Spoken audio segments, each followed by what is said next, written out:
Hello, I'm Daniel Young from Markforged.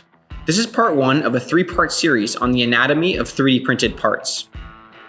Roofs and floors are not just the top and bottom of printed parts.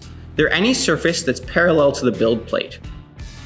Floors are often mated to the build plate, but can be raised and printed on supports. Roofs exist on any upward-facing surface. They're both printed in a zigzag pattern, which rotates 90 degrees each layer, creating a crosshatch-like effect.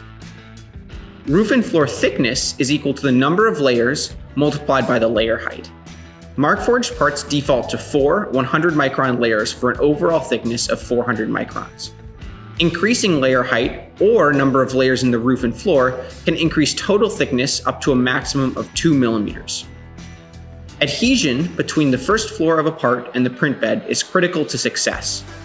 Make sure that you design a large enough mating surface and you level your print bed before printing.